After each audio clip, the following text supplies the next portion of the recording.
Assalamualaikum warahmatullahi wabarakatuh. Innal hamdalillah nahmaduhu wa nasta'inuhu wa nastaghfiruh wa na'udzu billahi min shururi anfusina wa min sayyiati a'malina. Man yahdihillahu fala mudilla lahu wa man yudlilhu fala hadiya lahu. Asyhadu an la ilaha illallah wahdahu la syarika lah wa asyhadu anna Muhammadan abduhu wa rasuluh. Allahumma salli ala Muhammad wa ala alihi wa sahabatihi wa man sara ala nahjihi wa ihtada bihadihi wa sanna bi sunnatihi ila yaumil qiyamah. Ya ayyuhalladzina amanu taqullaha haqqa tuqatih wa la tamutunna illa wa antum muslimun. Allahumma 'allimna bima yanfa'una wanfa'na bima 'allamtana wa zidna ilman wa tawfiqan wa alhiqna bis salihin. Amma ba'd, ma'asyiral muslimin jamaah salat subuh rahimani wa rahimakumullah. Alhamdulillah, pada kesempatan ini kita kembali melanjutkan majelis ilmu kita pada penjelasan kitab Taysirul Karim Ar-Rahman fi Tafsir Kalamil Mannan. Dan alhamdulillah, pada pertemuan yang sebelumnya kita telah mengawali penjelasan dari surah At-Taghabun, di mana surah ini di dalamnya dijelaskan beberapa hal yang berkaitan tentang hari kiamat. Dan di awal-awal atau di ayat awal daripada surah ini, Allah Subhanahu wa ta'ala mengabarkan kepada kita semua bahwa semua makhluk yang ada di langit, semua makhluk yang ada di bumi itu bertasbih kepada Allah Subhanahu wa ta'ala. Dan di akhir daripada ayat yang pertama, Allah Subhanahu wa ta'ala menegaskan sebagaimana yang Allah tegaskan pada banyak ayat dalam Al-Quran, yaitu wa huwa ala kulli syai'in qadir. Allah Subhanahu wa ta'ala berkuasa atas segala sesuatu.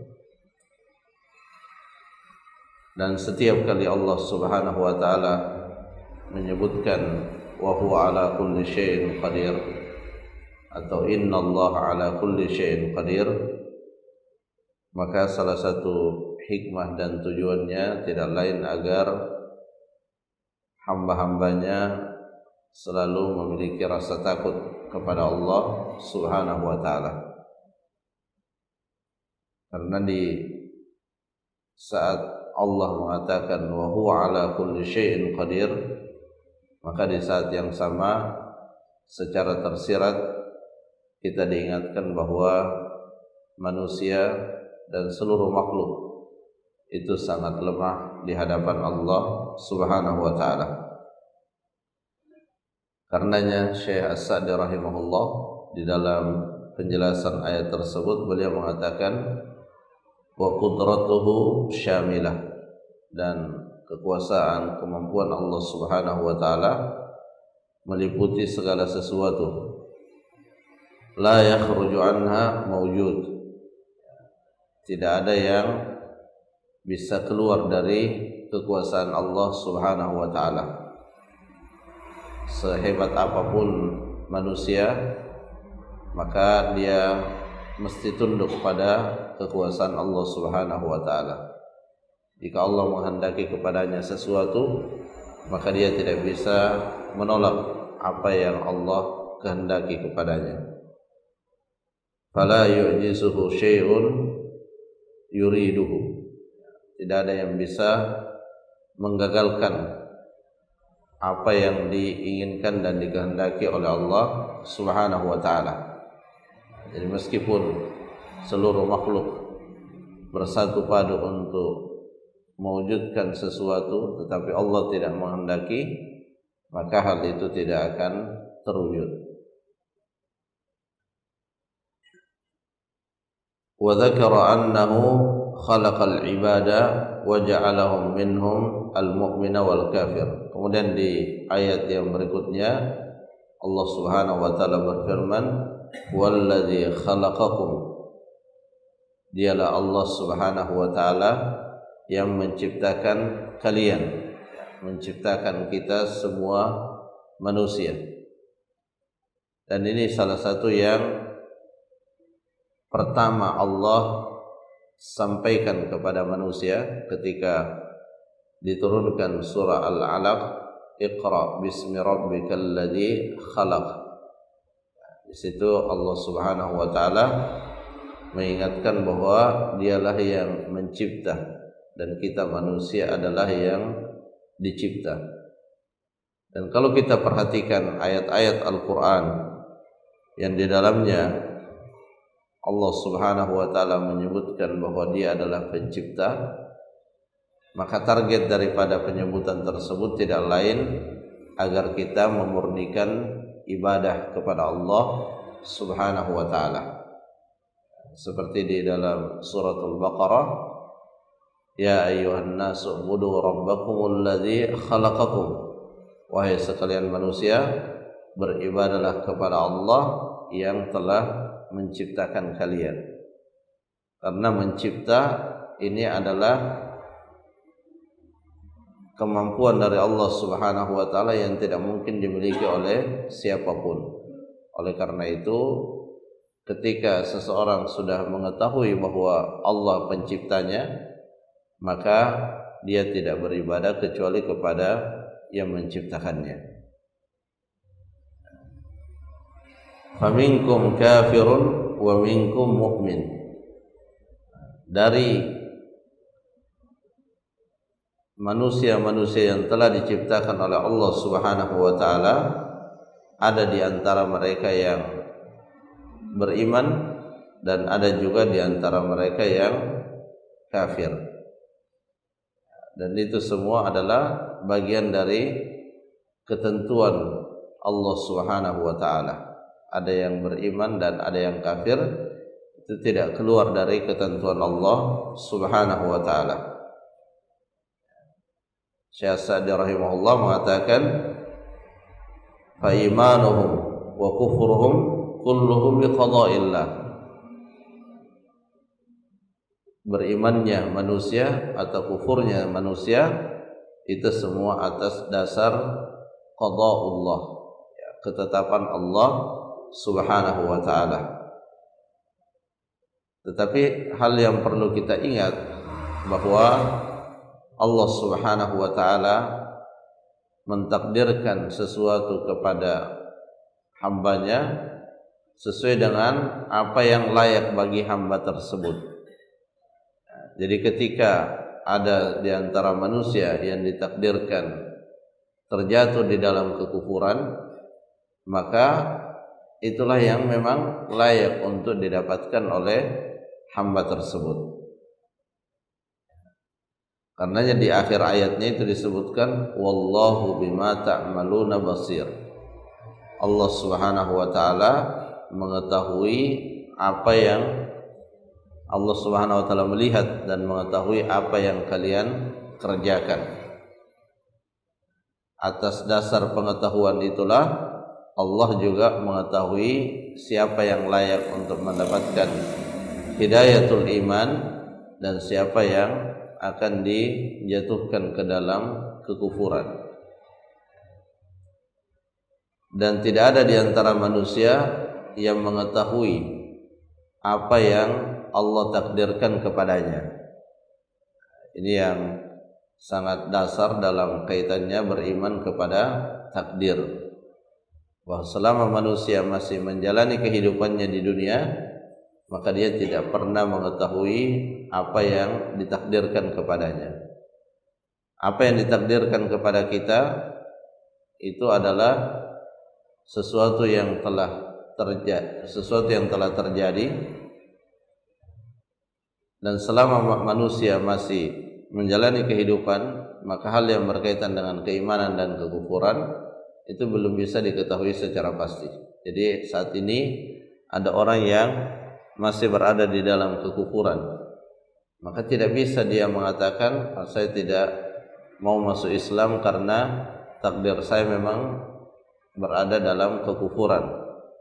Itu tidak bisa seseorang berkata demikian, ya, karena belum diketahui apa takdir bagi dia yang akan Allah berlakukan. Ya, sebagaimana juga sebaliknya, orang yang telah beriman juga tidak bisa memastikan bahwa sampai dia meninggal dia tetap berada dalam keimanan. Dan sejarah perjalanan manusia telah membuktikan dan memberikan kepada kita semua pelajaran yang sangat berharga, ya, betapa banyak orang yang awalnya beriman tetapi dia meninggal dalam keadaan kufur. Dalam hadis Ibnu Mas'ud radhiyallahu an, Nabi sallallahu alaihi wasallam bersabda, wa inna ahadakum la ya'malu bi amali ahli al-jannah hatta la yakunu bainahu wa bainaha illa dhira'.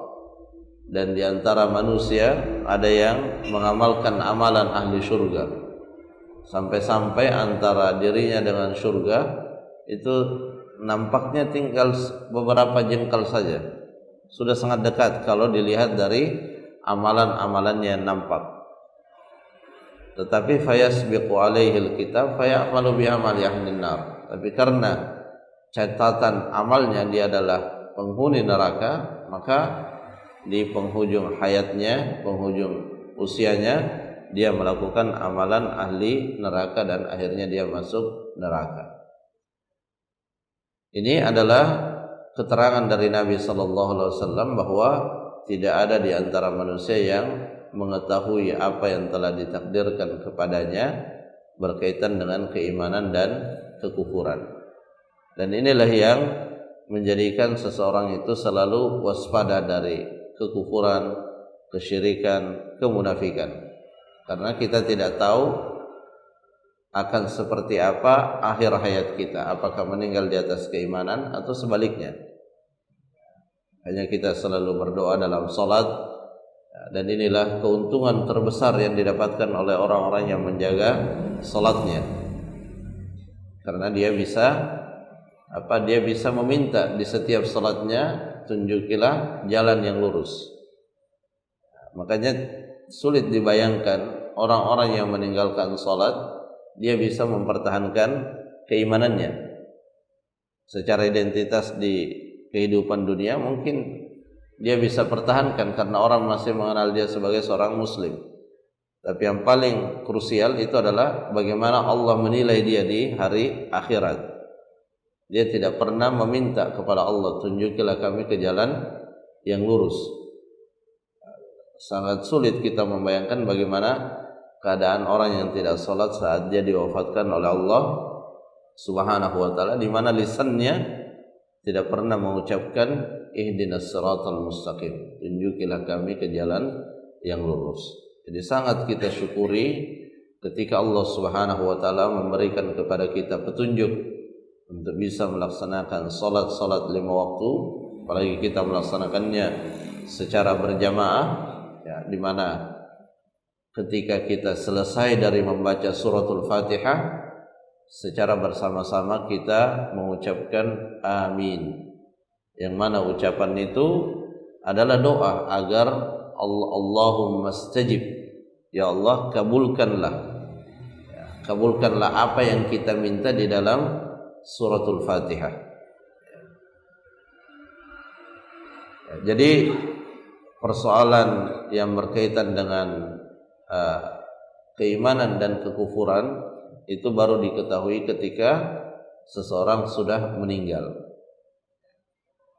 Dan Nabi sallallahu alaihi wasallam juga mengingatkan kepada kita semua bahwa seseorang tidak boleh berhujjah atau beralasan dengan takdir atas kemaksiatan dan keburukan yang dia lakukan. Kenapa? Karena Allah Subhanahu wa taala telah memberikan kepada dirinya kehendak. Yang dari kehendak itulah ya, manusia memiliki niat, keinginan. Jadi di dalam hati kita ini berkecamuk beraneka ragam keinginan. Tapi secara garis besarnya ada keinginan baik dan ada keinginan yang buruk. Ada niat baik dan ada niat buruk.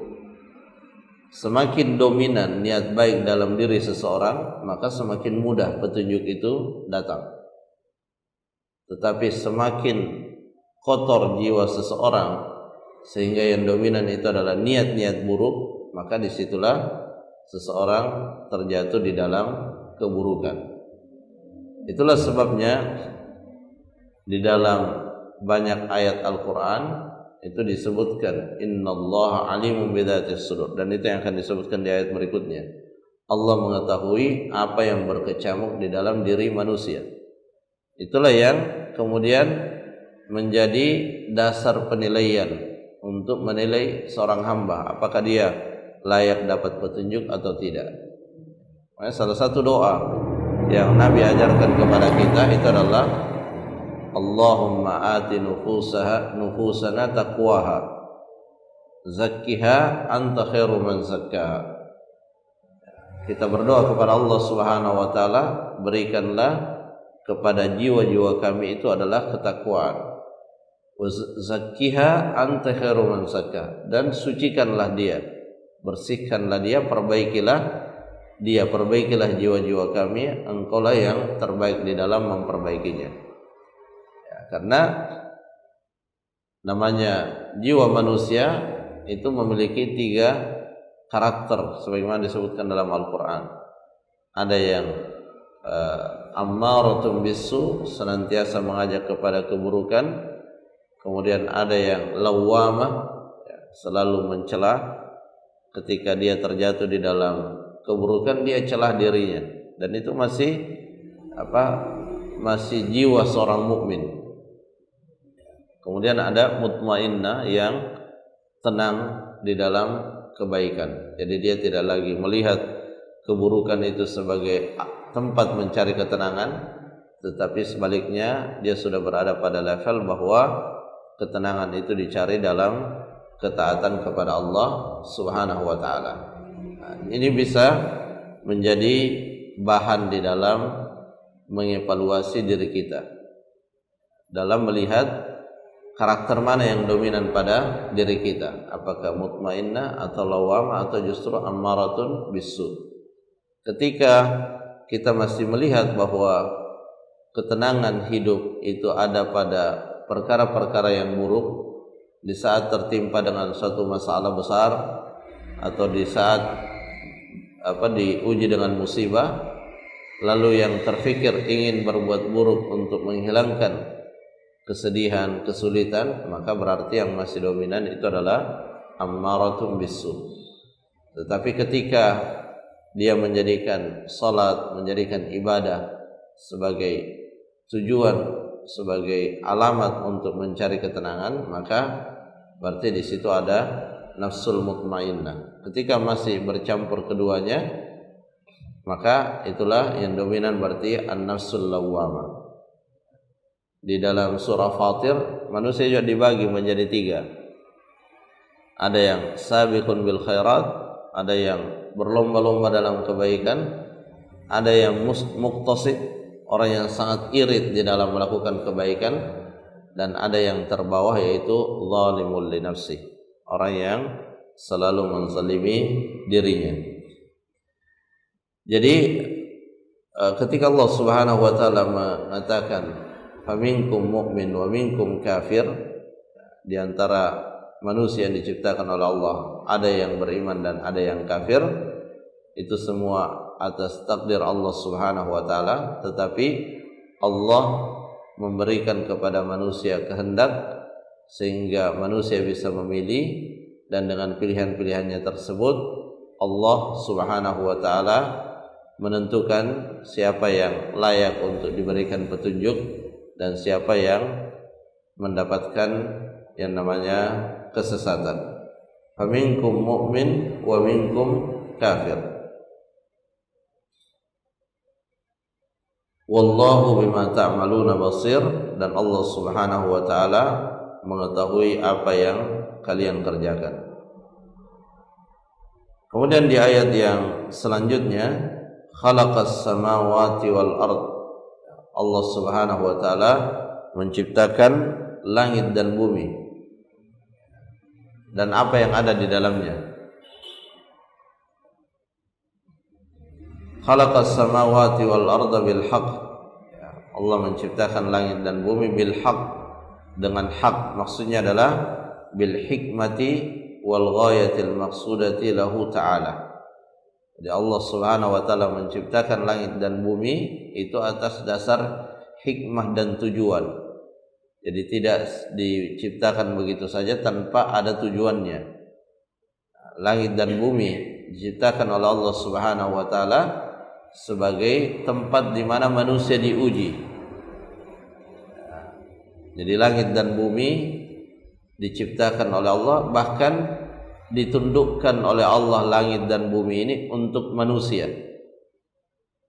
Agar apa? Agar manusia mudah untuk menjalankan tugas-tugasnya sebagai hamba Allah Subhanahu wa taala. Jadi langit dan bumi ditundukkan untuk kita segenap manusia, sehingga kita bisa menjalani kehidupan di atasnya. Kita bisa bangun rumah. Ya. Kalau Allah tidak tundukkan bumi ini, maka semua tanah ini menjadi seperti lumpur, tidak bisa dibangun. Kalau Allah tidak tundukkan bumi ini kepada manusia, semua tanah bisa keras sehingga tidak bisa ditanami. Tetapi Allah menjadikan bumi ini beragam. Ada yang bisa ditempati untuk berkebun, ada yang bisa ditempati untuk membangun bangunan. Allah tundukkan di mana dimudahkan bagi kita untuk memanfaatkan bumi ini. Tapi bukan itu saja tujuannya. Tujuan utamanya itu adalah agar bagaimana manusia bisa menjalankan tugas-tugasnya sebagai hamba Allah Subhanahu wa taala. Itu bil haqq, bil hikmah wal ghayatil maqsudah. Jadi bumi diciptakan atas dasar hikmah dan tujuan.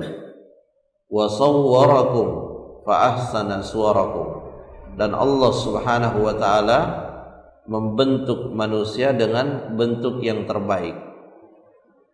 Jika dibandingkan dengan makhluk yang lain, maka manusia yang paling terbaik bentuknya. Dan bentuk yang paling terbaik pada manusia di mana ia berdiri dengan dua kaki.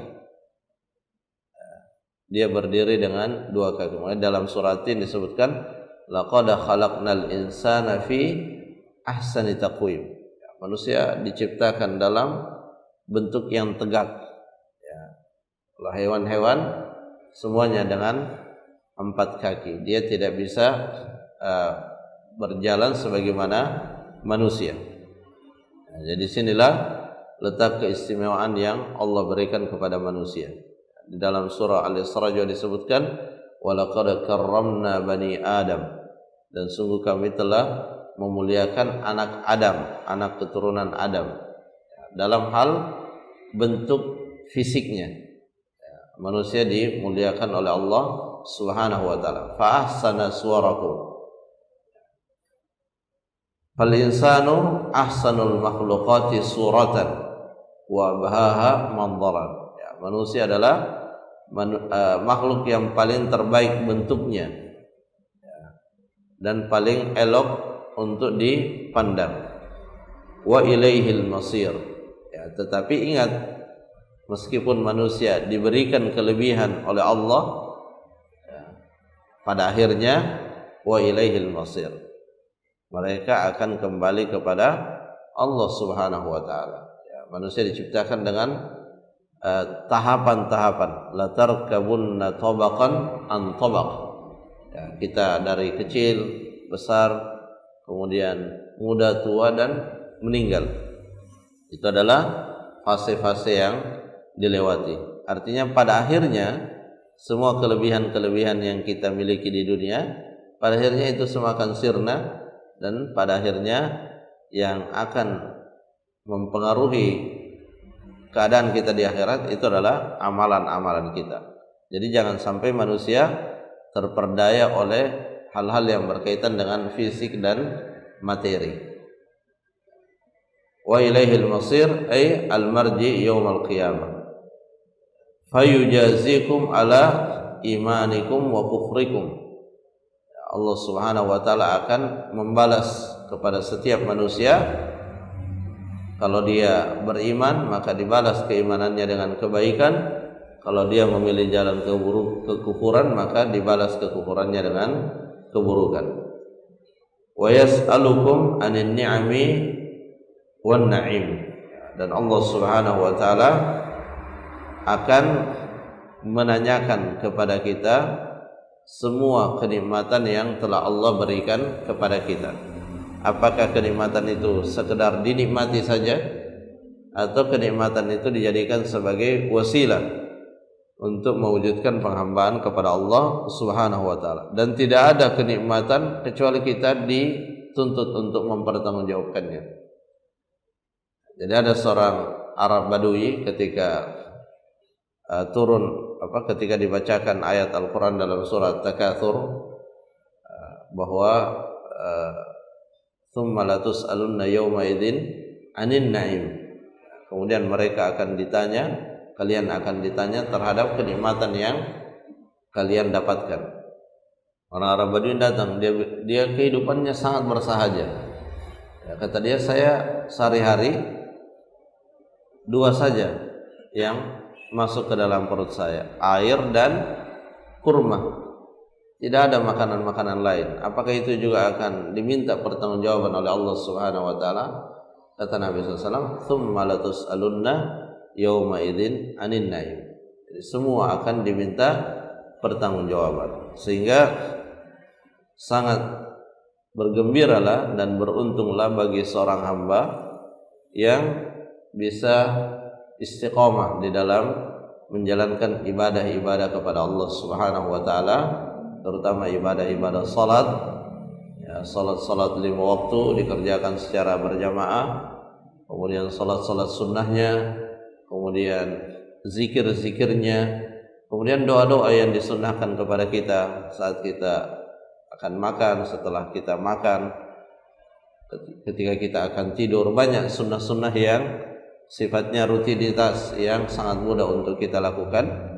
Maka itu semua adalah wasilah-wasilah yang bisa kita jadikan sebagai bukti bahwa kita adalah hamba yang bersyukur kepada Allah Subhanahu wa taala, sehingga kenikmatan yang Allah berikan kepada kita itu bisa kita pertanggungjawabkan kelak di akhirat.